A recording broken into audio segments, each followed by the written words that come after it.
ನಮಸ್ಕಾರ ಎಲ್ರಿಗೂ. ನಾನು ಈ ಅಕೌಂಟ್ನ ಶುರು ಮಾಡಿ ಆಲ್ಮೋಸ್ಟ್ 2 ವರ್ಷ ಆಗ್ತಾ ಬಂತು. ಮೊದಲು ಈ ಅಕೌಂಟ್ನ ಶುರು ಮಾಡಿದ್ದು ಒಂದು ಹಾಬಿಗೋಸ್ಕರ ಅಂತ. ಆದರೆ ಈ 2 ವರ್ಷಗಳ ಕಾಲ ನಾನು ಅನುಮಾನದಲ್ಲೇ ಕಳೆದ್ಬಿಟ್ಟೆ. ಏನಂತಂದ್ರೆ, ನಾನು ಯಾಕೆ ಈ ಹಾಬಿನ ಸ್ಮಾಲ್ ಬಿಸ್ನೆಸ್ ಆಗಿ ಕನ್ವರ್ಟ್ ಮಾಡ್ಕೋಬಾರ್ದು? ಇದು ನನ್ನ ಕೈಯಲ್ಲಿ ಆಗುತ್ತಾ? ನಾನು 4 ಕಾಸು ಸಂಪಾದನೆ ಮಾಡ್ಕೊಳಕ್ಕಾಗುತ್ತಾ? ನನ್ನ ಕೈಯಲ್ಲಿ ಆಗುತ್ತಾ ಅನ್ನೋ ಅನುಮಾನದಲ್ಲೇ 2 ವರ್ಷ ಕಳೆದ್ಬಿಟ್ಟೆ. ಈ 2 ವರ್ಷನೂ ನಾನು ಯೋಚನೆ ಮಾಡ್ತಾ ಇದ್ದಿದ್ದು, ನಾನು ಸರಿಯಾದ ಸಮಯಕ್ಕೋಸ್ಕರ ಕಾಯ್ಬೇಕು, ರೈಟ್ ಟೈಮಲ್ಲಿ ಇದನ್ನ ಬಿಸ್ನೆಸ್ ಆಗಿ ಶುರು ಮಾಡಬೇಕು ಅಂತ. 2 ವರ್ಷ ಬೇಕಾಯ್ತು ನನಗೆ ರಿಯಲೈಸ್ ಆಗಕ್ಕೆ ರೈಟ್ ಟೈಮ್ ಅನ್ನೋದು ಖಂಡಿತವಾಗ್ಲೂ ಇಲ್ಲ. ನಾವು ಶುರು ಮಾಡೋದೇ ತುಂಬಾ ಇಂಪಾರ್ಟೆಂಟ್ ಆಗತ್ತೆ ಅಂತ.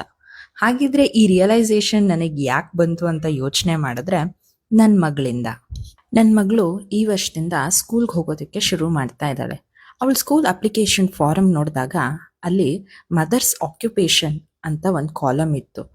ಅಲ್ಲಿ ಹೌಸ್ ವೈಫ್ ಅಂತ ಮೆನ್ಷನ್ ಮಾಡೋದಕ್ಕೆ ಏನೋ ಒಂಥರ ಬೇಸರ, ಏನೋ ಒಂಥರ ಸಂಕಟ. ಅರೆ, ನಾನೇನಾದ್ರೂ 2 ವರ್ಷದ ಮುಂಚೆನೆ ಈ ಬಿಸ್ನೆಸ್ನ ಶುರು ಮಾಡಿದಿದ್ರೆ ನಾನು ಒಬ್ಬ ಮೈಕ್ರೋ ಆಂಟ್ರಪ್ರನರ್ ಅಂತ ಬರಿಬೋದಿತ್ತಲ್ವಾ ಅಂತ. ಬೆಟರ್ ಲೇಟ್ ದ್ಯಾನ್ ನೆವರ್ ಅಂತ ಈಗ ಶುರು ಮಾಡ್ತಾ ಇದ್ದೀನಿ. ಅನುಮಾನ ಇತ್ತು ಅಂತ 2 ಚೀಟಿ ಬರ್ದು ಹಾಕಿದ್ದೆ, ಮಾಡ್ಬೇಕಾ ಮಾಡಬಾರ್ದಾ ಅಂತ. ಆ ಚೀಟಿನ ತೆಗ್ಸಿದ್ದು ನನ್ನ ಮಗಳ ಕೈಯಿಂದ. ಬಂದಿದ್ದು ಪಾಸಿಟಿವ್ ರೆಸ್ಪಾನ್ಸ್. ಹಾಗಾಗಿ ಈಗ ನಿಮ್ಮ ಮುಂದೆ ಪ್ರಸ್ತುತಪಡಿಸ್ತಾ ಇದ್ದೀವಿ ಸ್ವಸುಶ್ರೀ, ಹ್ಯಾಂಡ್ ಮೇಡ್ ವಿತ್ ಲವ್. ಮುಂದಿನ ದಿನಗಳಲ್ಲಿ ಈ ಅಕೌಂಟಲ್ಲಿ ನೀವು ವಿಧವಾದ ಸಿಲ್ಕ್ ಥ್ರೆಡ್ ಬ್ಯಾಂಗಲ್ಸ್ಗಳನ್ನ ನೋಡ್ಬೋದು. ನಿಮಗೆ ಯಾವ್ದಾದ್ರು ಇಷ್ಟ ಆದ್ರೆ ಆರ್ಡರ್ ಕೂಡ ಮಾಡ್ಬೋದು. ಹಾಗಾಗಿ ಮರೀದೆ ಈ ಅಕೌಂಟ್ನ ಫಾಲೋ ಮಾಡಿ, ಹಾಗೆ ನಮಗೆ ಸಪೋರ್ಟ್ ಮಾಡಿ. ಸ್ವಸುಶ್ರೀ ನಿಮ್ಮ ಮುಂದೆ.